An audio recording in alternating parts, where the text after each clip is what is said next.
Everyone's made mistakes, needed a little help, gotten lost. And then there are those who help us find our way back. Shepherds, who help us face the questions we don't have the answers to. So, how do I get started again and do this all on my own shoulders? That's a major, major challenge. There are so many people out there shouldering challenges the rest of us can't imagine, all on their own. Who's out there to help them?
Few cities embody the grand, if sometimes elusive, promise of a land of opportunity more than New York.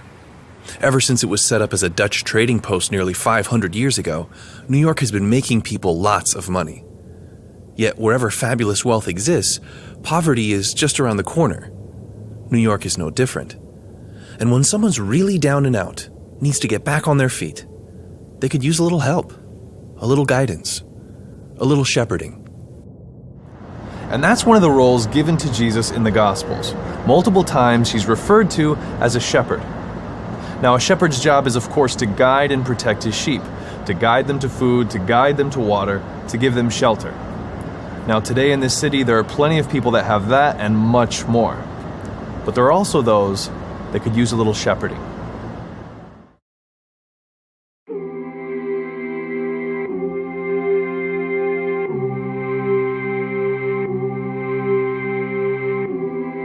I think all of us have been guilty at some point of looking at people through broad, easy labels. Terms like ex-con, poverty-stricken, homeless, single mother. Those aren't easy labels to live with. Now imagine life bearing all of them. How could you possibly navigate life all on your own? Thankfully in New York, they might not have to because of people like these three women. I had the immense privilege of speaking with Kathleen Jacob and Gail Lewis Williams of Sister Friends Galleria and Sister Janet Kinney of Providence House. Let's start with her. Providence House is what I think a wonderful organization that's been around for 36 years. It's a story of women helping women. We serve women and their families, women who are coming out of prison, families who have experienced homelessness or have been abused. And we also now provide permanent supportive housing in 3 of our locations. After an agency refers a woman to Providence House, the work begins. Not only to find them a home, but to provide the tools to get them and their children back on their feet. And then once they come to us, we have a full cadre of staff from residence managers who oversee the day-to-day living experience in each one of our residences, to our housing specialists, our employment specialist, who help them identify what their particular needs are, and then create a plan with them of how they want to move on with their lives, not only with finding a job, getting their children placed in the appropriate school placements, as well as them finding the appropriate housing. So it's not just, here's a house, bye. Yeah, exactly. It's that network. And that network includes Gail and Kathleen of Sister Friends Galleria. And what our mission was to help women with children who were moving into permanent housing to either furnish their apartments, or since that's our long-term goal, now what we do is give them like welcome baskets when they first move in. So this is like welcome home. It's a lot of, it's not just goodies for the moment. We give them an iron, an ironing board, a mop, a pail. So things that they'll be able to use. And I also think it gives them a message that we respect them as homeless, they want to have a home. They want to take care of it. They want to iron their kids' clothing. You know what I mean? So I think there's also a message in some of the stuff. And having people that believe in you to rebuild your life means so much to a person living with the societal shame and labels that come with their situation, as Gail pointed out. And another challenge for them is the stigma that's put around them, because they need help or they're in situations. People think that they're different than who they are because of the stigma around being homeless and stuff like that. And that's a challenge for them to show that I'm not who you think I am. I am bigger than that. And I have a lot more going for me than, what you're allowing yourself to see. Yeah, they're more than just homeless or any Right. label. Any label. Yeah. Exactly. The stigma that comes with some of the labels we as a society place on these women, they're dangerous because they dehumanize them and put them in a box that we would never want to live in ourselves. But when you can look at someone that feels stigmatized and tell them that you believe in them and help them up, you can change their life forever.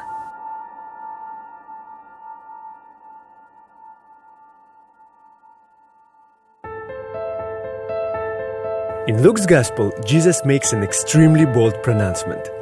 Blessed are you who are poor, for yours is the kingdom of God. For Jesus' audience, this statement would have made a tremendous impact. You see, in first century Palestine, there were 4 groups of people that were considered rich: Roman bureaucrats, landowners, priests, and tax collectors. These 4 groups represented about 5% of the population. Everyone else was poor. There was virtually no middle class. In addition to the harsh daily realities of poverty, the poor person in Jesus' time also had to deal with the religious stigma that came with it, which was, if you're poor, it's because that's how it should be. God does not have favor on you. In a society in which a select few had very much and a great many had very little, Jesus' radical declaration proclaimed that God did have favor on those who felt powerless. It would have been a startling revelation to a population that felt cursed and demonized.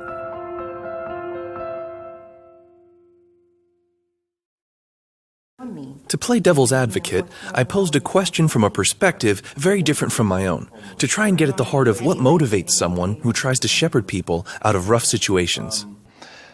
If someone were to come up to you and say, these women made their choices, they chose to drop out of school, they chose to get pregnant in some cases, they are living in the result of, in the consequences of choices that they made, their situation is their responsibility, their problem, what would you say? Well, for me, I would say that, first of all, everyone deserves a second chance.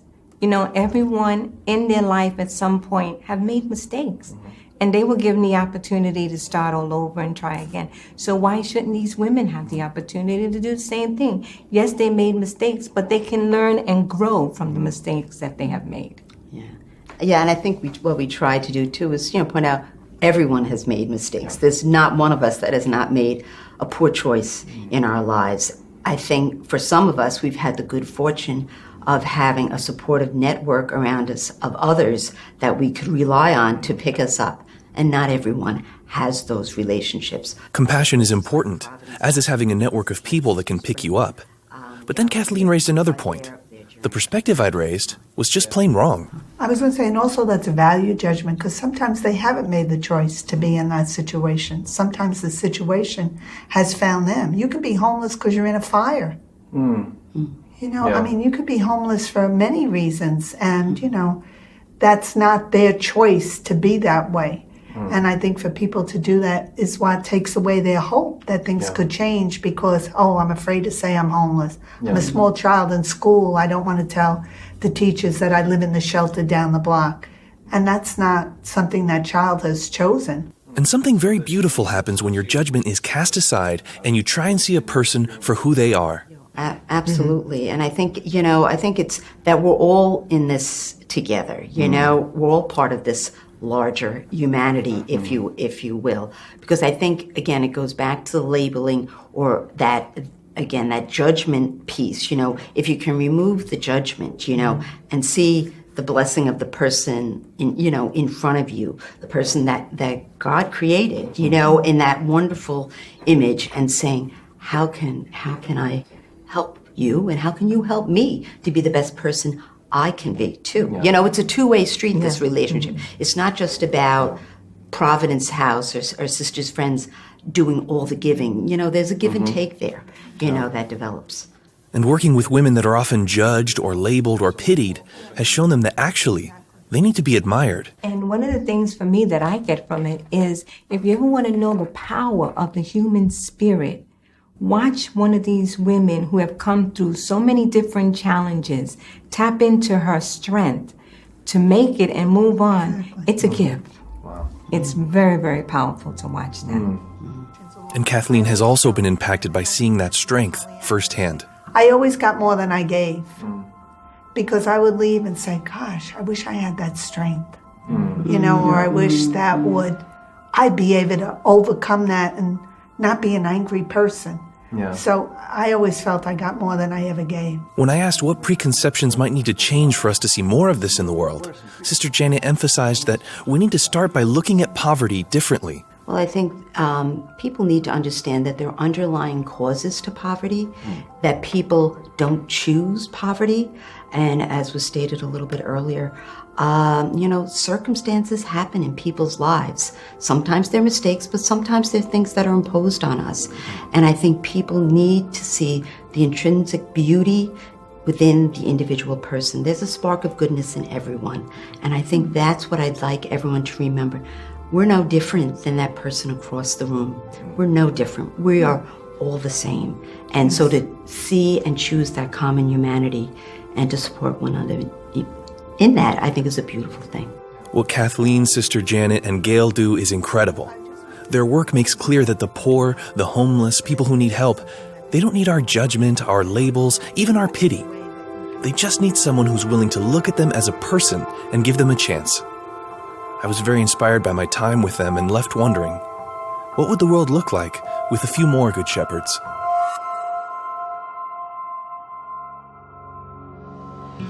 At the commencement of his revolution, Jesus is signaling the beginning of a new era by proclaiming the year of the Lord's favor. So, what is the year of the Lord's favor?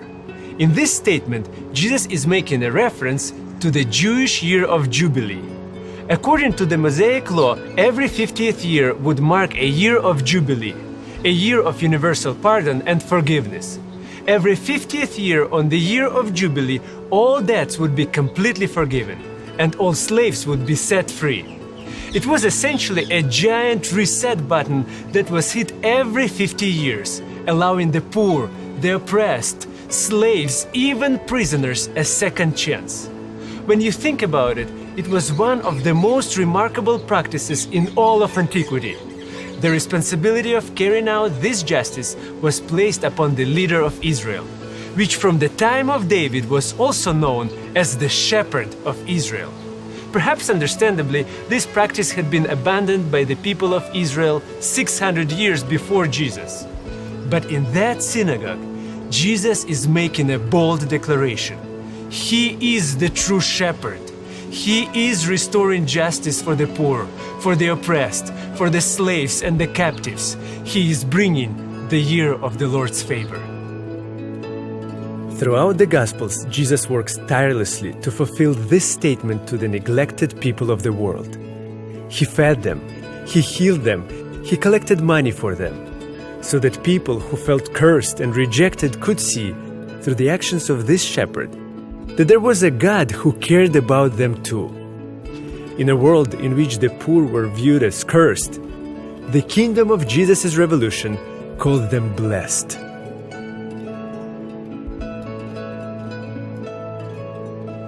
In the Gospels, we find that integral to Jesus' revolution is the notion of him as a shepherd, one who came to bring the Lord's favor on the poor, the oppressed, and the down and out. And not only is there room for them in his kingdom, it's on them that his revolution places the highest priority.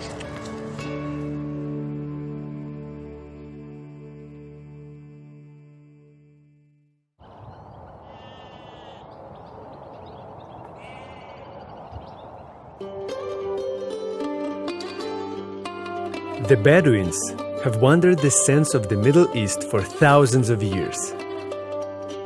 Many have adopted a more traditional, urban lifestyle. But some, like these men, continue to live in the tradition of their ancestors. These men are shepherds, and their home is here with their sheep. In this environment, sheep and shepherd both need each other. The shepherd needs the sheep for his livelihood, and the sheep need the shepherd for protection and guidance to pasture. A shepherd's life is difficult and self-sacrificing, placing the needs of the flock above all else. In first-century Palestine, the life of a shepherd would have been very similar. Like these men, a shepherd would have guided, protected, and even lived with his flock. Jesus, the Good Shepherd, lived his life in a similar way. He did not just care for the poor of his time, he was one of them. By all accounts, Jesus would have been very poor himself. In the Gospels, Jesus essentially describes himself as homeless, with no place to lay his head. Instead of setting himself up in a permanent location, Jesus moved among the various peoples of his world who needed his help. A shepherd among his sheep.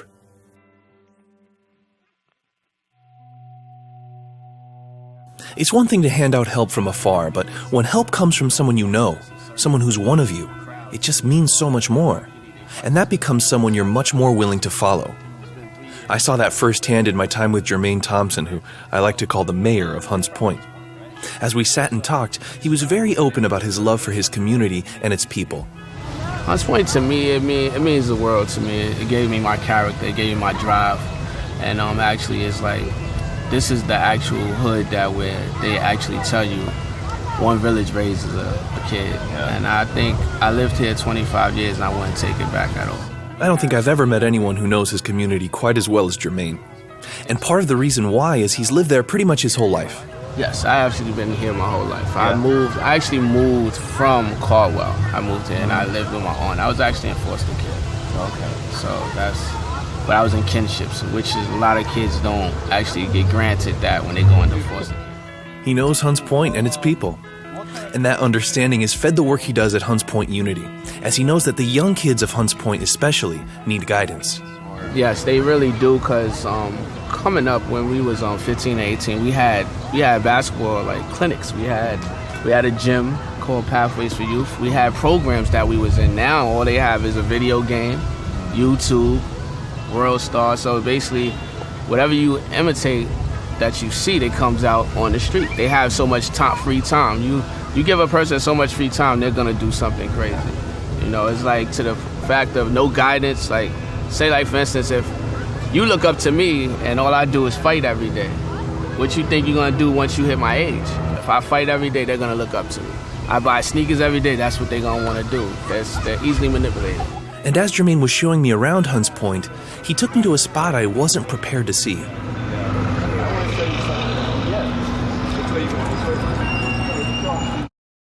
And there I saw firsthand what drives Jermaine to help teenagers in Hunts Point. He took me to a mural for Damian Martinez, who they called Cheese. Jermaine was his counselor, but like a lot of kids in Hunts Point, Damian got caught up in a violent situation and was killed in a stabbing. He was only 17. Yes, he's one of the reasons why we push a lot for the Stop the Violence basketball tournament. In the face of something so awful, Jermaine decided to try to do something uplifting for the kids in his neighborhood, to stop the violence. To me, it's like uplifting people now. It's what so much you can do. When you really care about a place and its people, you don't run away when tragedy strikes. A lot of people don't do that. A lot of people sit there they get something, they move away. Oh, I don't want to come back there. That's not me. I love this neighborhood. That's one thing I could never sit there and shy away from. They never turned their back on me, so I don't think I'll be turning my back on them. In a neighborhood that desperately needs one, Jermaine is stepping up to be the leader Hunts Point needs. One who loves his people and doesn't turn his back on them.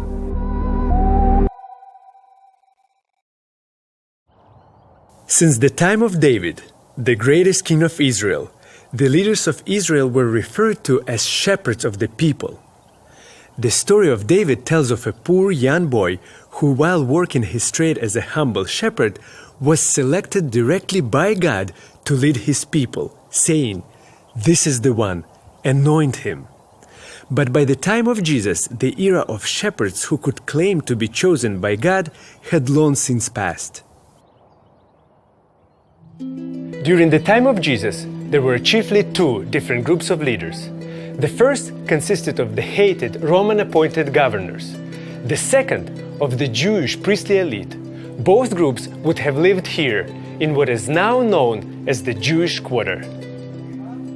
In the first century, it was known as Herod's Quarter, and it was the most lavish area in all of Jerusalem, marked by its opulent red roofs and elaborate walkways that separated them from the masses, literally elevating them above the people. The living conditions of these shepherds of Israel could not have been more different from those they were entrusted to guide and protect. The people of Jesus' world were under leaders who had turned their backs on them, who were completely detached, with virtually no meaningful connection to the people they were supposed to be shepherding. Perhaps the most prominent leader of that world was Herod the Great, the king of Judea. He earned the title through his construction of some of the great cities and structures of his time, chief among those Masada, the Temple, and Caesarea, a city located right on the coast of the Mediterranean Sea. In that time, Caesarea was a masterpiece of construction. Yet, as beautiful and magnificent as this city was, the man behind its creation was one of the most brutal leaders of his time. Herod was infamous for committing ruthless acts for the sake of staying in power. Anyone who posed even a perceived threat at taking his throne, no matter how slight, would be eliminated. He killed his wife, 3 of his sons, his brother-in-law, his father-in-law, his mother-in-law, and a number of other perceived threats. He even murdered many infant boys, all because of a rumor he heard of another potential threat that had been born in Bethlehem.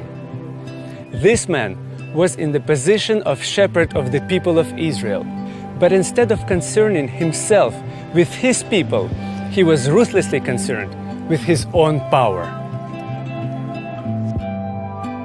The leaders of Jesus' world were detached, elevated, and cared only for themselves. But in the Gospels, we find a man anointed directly by God who lived among the people to show them what a true shepherd really was. Living in the place you're trying to help can come with a cost. As we talked about the events that inspired the Stop the Violence basketball tournament, Jermaine shared that it was more than just the loss of Damian Martinez. He also lost one of his closest friends to violence. Like one of my good friends, he was murdered too. So his son be out there. He plays. I have enjoyed watching him play.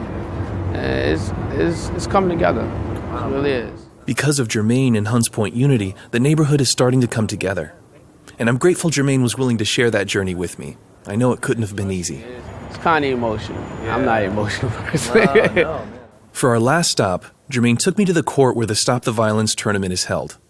He pointed out the new nets they had installed, talked about how the drugs were starting to clear out of the area, and pointed out the kids impacted by their program. Like all those kids over there, they played in the tournament. They played. And then he took me over to meet one in particular, a kid who played in the first ever Stop the Violence tournament, the son of Jermaine's friend who had been killed. Sometimes a place takes more than it gives, but it was a complete revelation to spend time with a leader who's deciding to give back anyway, and to see the people whose lives have been impacted by that choice. I'm honored to have met Jermaine Thompson, the mayor, a leader among his people. Find out you looking shy.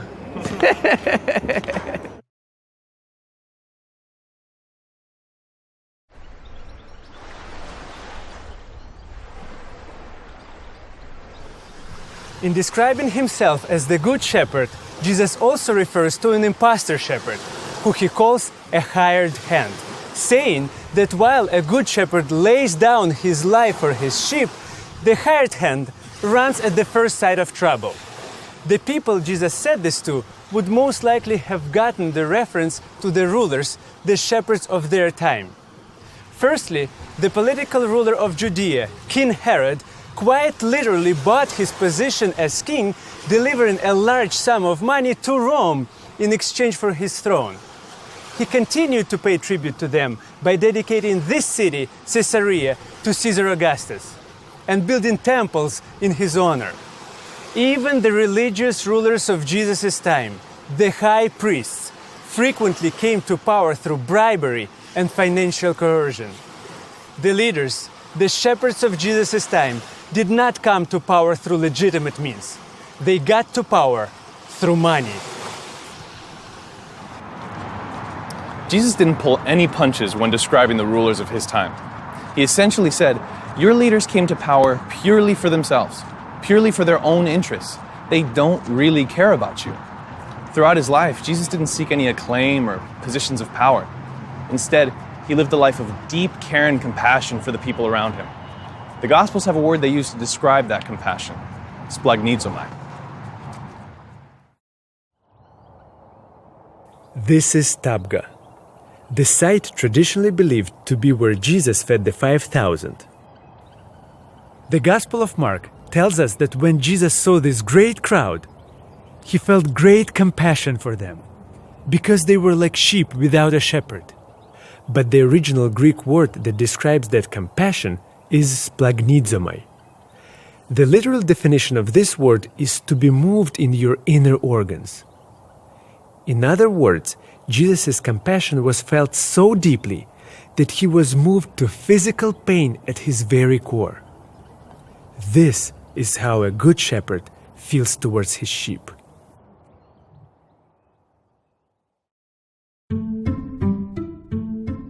A word we use today that's derived from shepherd is pastor. And pastors don't always get a good rap these days, but I was sure this city had to have some, and I wanted to talk to one. Turns out it does. This is Todd Stout, the senior pastor of Church of the Advent Hope, located right in the heart of the city. And we're actually on 87th Street between Park and Lexington, for those who know New York. Cool. Yeah, right here in Upper East Side. Heart of the Upper East Side. And pastoring a church in the heart of a city like New York comes with its own unique challenges. New York requires you to engage in the public space. And that actually works out great for Pastor Todd and Church of the Advent Hope because reaching out to the community is big for them. It's an important part of what we're about. And they have a lot of different ongoing community programs. One is Meals on Heels, and that's delivering food by walking it to people's apartments who maybe are unable to get out. And for a place like New York, in which getting around on foot is almost a requirement, that program really means a lot to people. Yeah, you really and believe it or not, there are people who are in their apartments and who have not left in a long time. Wow. And if you don't have some kind of service, and we may not be able to provide everything they need, but the idea of a hot, fresh, delicious, healthy meal, once a week is an encouraging thing to know. Yeah. And Advent Hope is made up of a lot of people who are committed to serving their community. Because we have people who are very busy. Yeah. Who have committed to volunteer. And as the shepherd of that group, Pastor Todd believes that a big part of his role is to support them, to help nurture and grow a sense of community. Managing and working together with our volunteer leaders is really, really a crucial element of what I'm doing. And that's where maybe I feel sometimes my biggest burden is to help support them. And experiencing how much that sense of community has impacted his spiritual life, Pastor Todd and his team work to ensure that their worship experience is filled with that same sense of togetherness. It is a time when people come together, but it's also a time when people of faith feel like they can bring other people who maybe are exploring faith or maybe have no faith at all at this point. In everything he does, Pastor Todd tries to nurture and encourage a sense of community and togetherness. And as we finished our talk, I asked him, what drives that? What makes a shepherd good? Well, I think it starts with what we talked about earlier in this idea of God having love for us, and that if I'm going to be a good shepherd, I have to have that same kind of love for the people that I've been given to look out for. And when we look at the New Testament and we look at the analogy of the shepherd in the context of Jesus, it's clear that Jesus cared about those sheep. The shepherd cared about those sheep, and he did what he did because he had love and compassion for them, and that I need to have that same kind of love and compassion. There are a lot of qualities that go into making a good shepherd. But chief among those are love and compassion for the people you're entrusted to take care of. What Pastor Todd emphasized is that love and that compassion, they aren't self-generated. They come from God, and they reveal how He feels about us. The passage Jesus reads from in the scroll of Isaiah to announce His revolution begins with the following words: "The Spirit of the Lord is upon me, because He has anointed me." The leaders of Jesus' time were hired hands, buying and bribing their way into power, caring only about themselves. They were impostors and disappointments. Jesus, the Good Shepherd, was anointed by God to do God's work, showing immense love and compassion on a people who desperately needed it, bringing the year of God's favor. Jesus said the Good Shepherd lays down his life for his sheep. Eventually, Jesus did lay down his life, and hired hands took it. Jesus' revolution didn't eradicate poverty or oppression or desperate need, but it did do something pretty amazing. In showing this compassion to the point of death, He displayed what God's favor is all about. He showed the world that anyone who's poor, suffering, hurting, God feels your pain and wants to do something about it. All He needs is a few good shepherds.